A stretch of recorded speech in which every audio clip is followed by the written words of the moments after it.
already are looking at the new future. Creta isn't just about a platform or a game or a token, it's much more than that. Creta is all about inclusion and empowerment.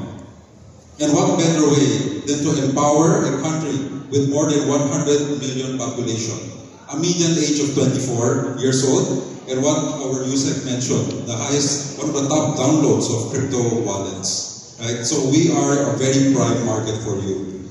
So today, as we unveil a new history in the books of Web3 and in the books of gaming and in the books of blockchain, what we're seeing today is that all of you are now witness to this, and I hope that you all, and I urge all of you to explore the Creta platform. We're very lucky that they have chosen the Philippines for its launch, and we wish Creta all its success. So today, Creta meet the Philippines, Philippines meet Creta. Thank you.